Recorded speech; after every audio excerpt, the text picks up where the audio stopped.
Hey everybody, and welcome to this short training video. By short training video, I mean it's not of biblical Ben-Hur lengths, but it's relatively short in training video terms.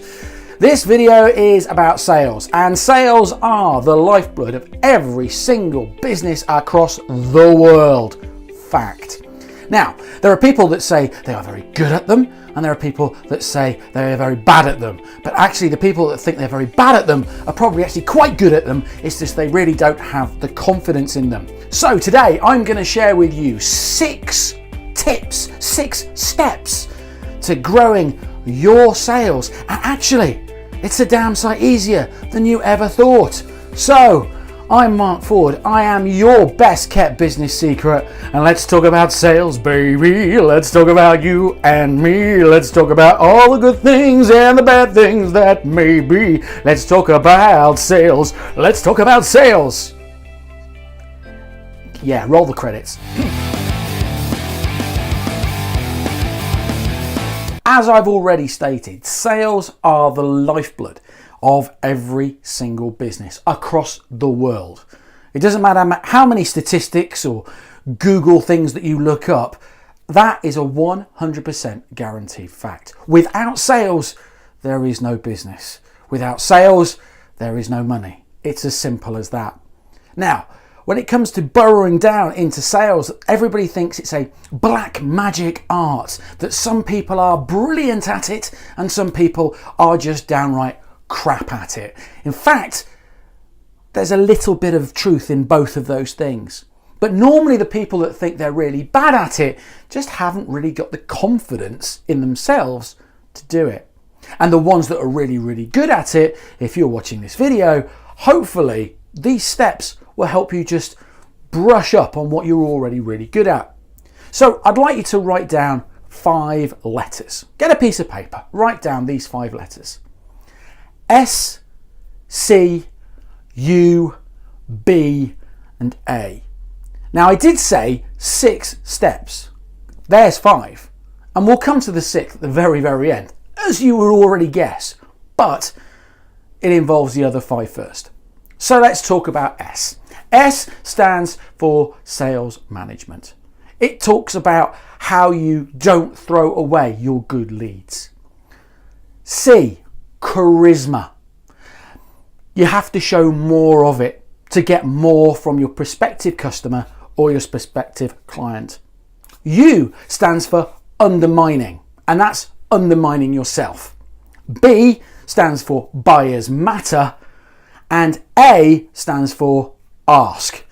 So, just so that you fully understand what all this means, let's deep dive, get it, scuba, deep dive. Let's deep dive into what I'm talking about. So let's talk about S, sales management. Now, I'm not talking about a bloke who wanders round smacking the desk like Alec Baldwin, telling you that you suck or anything like that. I'll put links to that video in the blurb. It's actually quite scary, but quite iconic at the same time. By sales management, I'm talking about, do you feel slightly overwhelmed by the amount of leads that you have? Do you feel slightly underwhelmed by the lack of leads that you have? Have you got a CRM system in place?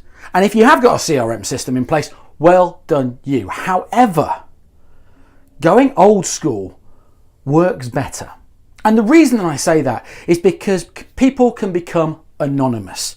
They hide behind this mountain of paperwork, and they hide behind this mountain of data and information that we are all sucked into believing is really, really good. I'm a kind of quite an old-fashioned guy, and I actually believe that whiteboards are the future. No, really, they are. And I'll tell you why. 50% of leads are burned. People assume that 50% of the leads that they are given are complete rubbish and complete tripe. Wrong. You need to get out of that mentality straight away. If you have been given leads, actually they're there for a reason. People have shown an interest. So how do you manage this? Well, you get your whiteboard. You put your 20 most important leads on the board. The strongest ones possible to begin with. Now, there is inevitably a buying process, and the buying process may be a phone call, a meeting, which is then a quote, it's then a follow-up, and then maybe a second follow-up, and then maybe it's a re-quote, another phone call, whatever. Write down your process above the names of these leads. Where are you on this process? If it gets to a fact that this individual says, no, I get that, I understand that, and we'll come to that a little bit later, but never assume a no is a permanent no. It's the worst thing that you can do. So by having it in place, seeing what everybody's doing with those leads will not burn the leads that you've got for them. And leads cost money. It doesn't matter whether you've done Facebook adverts, LinkedIn adverts, whether you've done Google adverts, pay-per-clicks, blah, blah, blah, etc., etc. They all cost money. So you want a return on investment. If you stop people from hiding behind the statistics, you'll go a lot further than burning 50% of your leads straight away. So, to show you how some businesses burn through leads without even management recognizing that's going on, I'm going to tell you a short story about a windows and doors company that were really, really busy, which is great stuff. They'd increased their turnover by 20% in 12 months, but their sales process was broken. That 20% increase in turnover, in sales, could have been 30, 40% had they not been burning their leads. To the point that on one particular day, somebody who had been given a quote 3 weeks prior to the phone call rang up to complain that they hadn't had a follow-up call. This individual wanted to do business with that company, but because the follow-up on quotes and leads was rubbish, she had chosen to go to another firm that showed that they could be bothered. In fact, the other firm were more expensive. She was so incensed by the fact that nobody had followed up on this particular quote that she thought it was the right thing to do to ring up and give them an ear bashing. Now, is your business in that particular position? If so, by writing down your top 10, 20 leads and going through the sales process and not hiding behind data and figures will help you make sure that those sales happen as they should do. C is for charisma. Oh yeah, ladies, it's for charisma. No, it's not for ladies. That's wrong. I'm not going to do that again. But C is for charisma. Now, one of the things that a lot of people throw at really good salespeople is that they are full of charisma. They are full of charm. Can it be learnt though? I say yes. It's just that people can be charismatic in very, very different ways. But there are 6 really interesting principles of anybody with charisma that anybody can learn. Number 1 is that they're present. When they're having a conversation with you, are you making them the centre of attention? Are you there in the moment? If not, you're not present. It's a bit like coming home, putting your dinner in the oven and then going to watch your TV programme. And towards the end of that TV programme, realise there's a burning smell, and then you suddenly rush into the kitchen and realise that your meal is on fire. And then when you get back into the front room to continue watching your favourite TV programme that you started watching when you put the meal in the oven, you realise that you've forgotten completely everything that had happened on that TV programme. It's true, it happens. You were not present. Your mind is elsewhere. That's the number 1 rule of charisma, is be present. Number 2 is power. Now, I don't mean power, and I certainly don't mean people walking around with great big entourages around them. Oh no. By power, I actually mean confidence. Are you confident and comfortable with yourself? If you are, that's a great step forward. People don't like buying from somebody who's sort of like meekly and mildly looking at the floor or twiddling their hands or anything like that. Look, get over it. You have to get over this type of thing. People like to buy from confident people, and you can learn to control it. I've been on stage in front of 200, 400 people, and inside I have been absolutely bricking it. But to the 200, the 400 people in front of me, they have no idea what's going on. I'm almost as nervous presenting in front of 5 people. It's more intimate.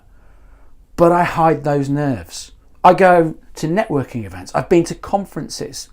I've done keynote speeches where inside I have really had jelly belly.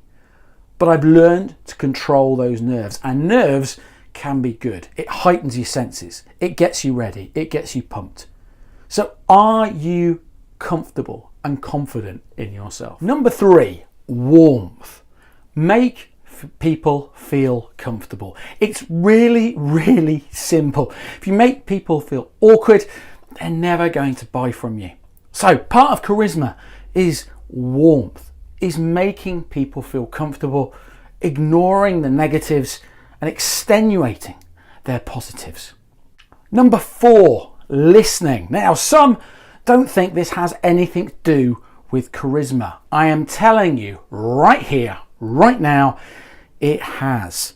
Remembering people's names, remembering dates, remembering people's events, remembering their kids' names, what they were doing at the time, their hobbies, their hopes and their dreams. Trust me, that goes a hell of a long way. And it's just simply remembering detail and showing that you are taking a massive interest in that person.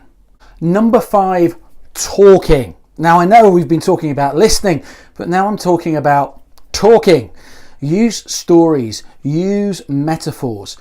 And if you're going to ask questions, ask rhetorical questions, but give people time to answer those questions. Don't do what I used to do. When I first went networking, I was actually told that I was uninterested, I was arrogant, I was cocky, I was just unconfident. And actually, when I started talking to those people again, it's because I didn't give them time to talk about themselves. So get people talking. Their favourite subject will always be about themselves. And finally, number 6, have a bigger picture. One of the most charismatic things that you can have is a bigger picture, is a vision for how life should be, or how your products and services will make and change people's lives for the better.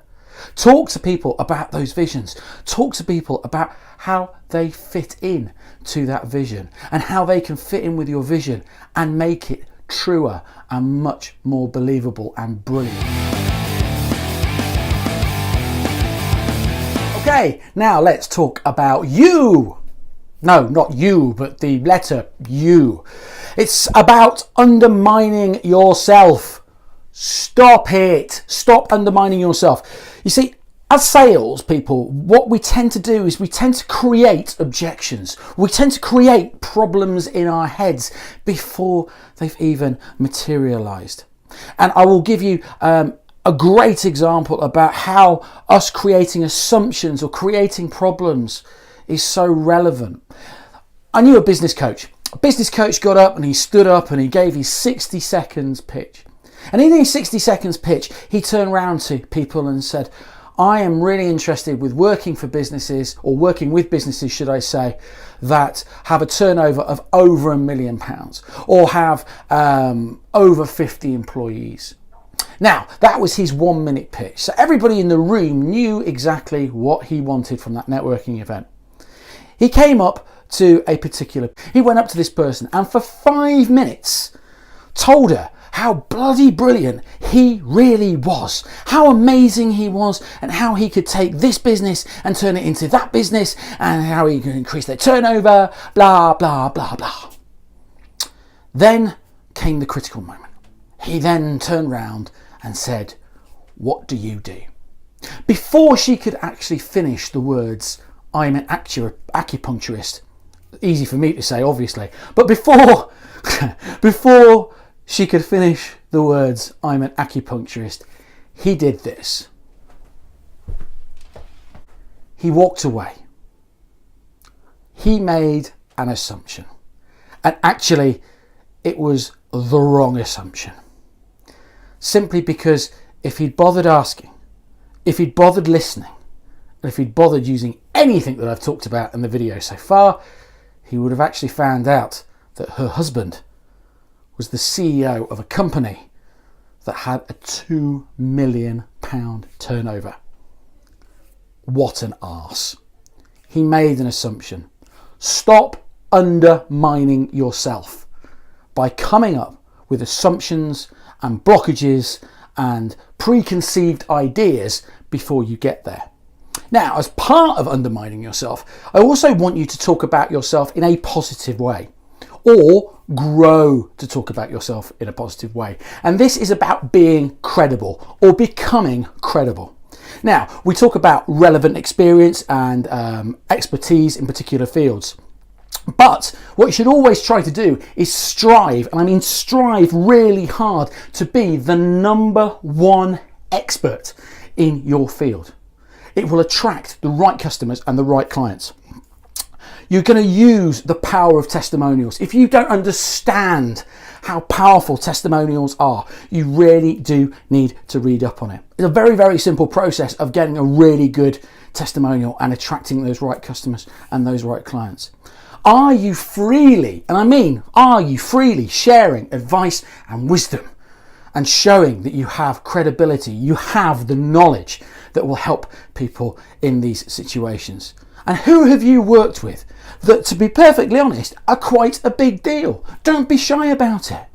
Show that credibility. Talk about your credibility, not in an arrogant way, but talk about your credibility so it stops undermining you.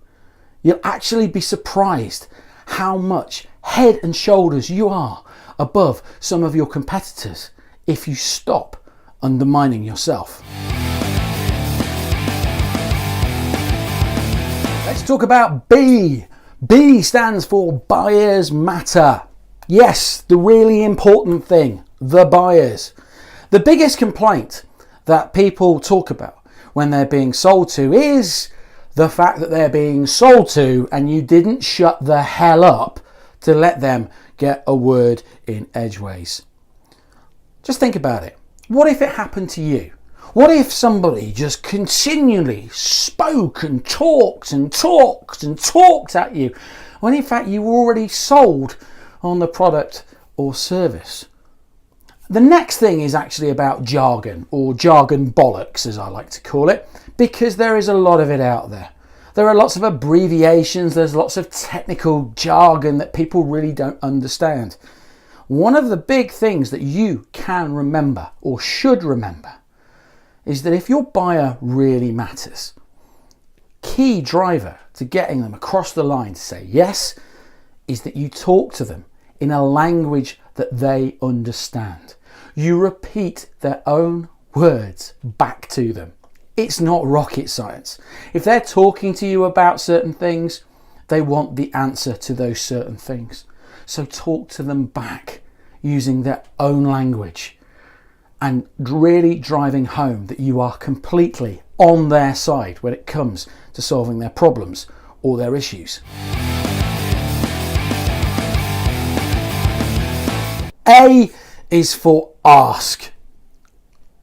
Isn't it blatantly obvious? But you would be utterly shocked and surprised how many people don't even ask for the sale.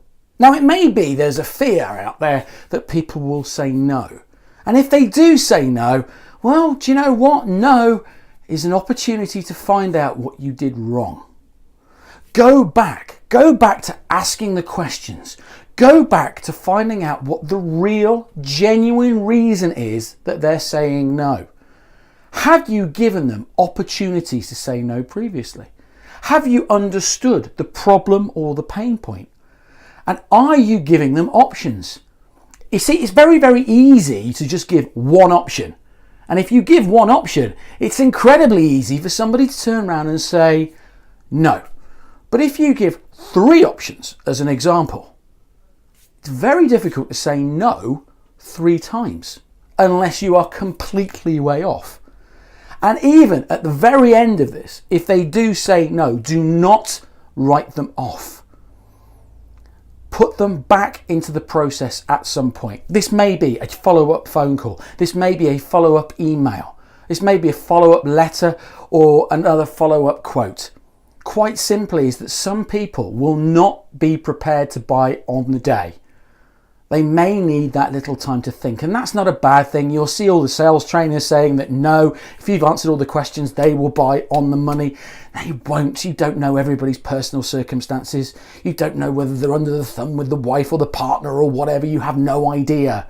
So actually, it's always good to follow up with those clients that say no, because right now might not be the time they'll say yes, but in a week's time, 2 weeks' time, or even a month's time, they may be ready to say yes if you've done all those other things really, really well. And finally, I said there were 6 steps. I've already given you 5. I've given you the S, the C, the U, the B, and the A. That's scuba. Scuba. It's quite simple to remember. What's number 6? Number 6 is practicing those 5 continuously. This is no rocket science when it comes to sales. As I said at the very beginning, if you think that sales is some dark black magic art, you really are missing the point. It's not. It's about how you do it. But the 5 key aspects that I've given you in scuba are the same across the board. They really are. So try it. Try it yourself. Go through your own sales process. Go through what you say, how you say it. Are you a good listener? Are you a good talker? Are you confident? Are you just throwing away 50% of your leads? And are you even asking for the sale at the end? And if they say no, what are you doing with those leads? It goes right back to the beginning that you make the most of your sales management process. So, I'm Mark Ford. I am your best kept business secret. Hopefully, you've enjoyed this short training video. Hopefully, it's given you some ideas, thoughts, and strategies for your own sales process. Look, if you want to know more, come and find me on Facebook, on Instagram, on LinkedIn, and all that sort of business. But more importantly, go and treat yourself to some freebies on my website, which is www.markford.uk. That's www.markford.uk, and I will see you very soon. Take care. Bye-bye.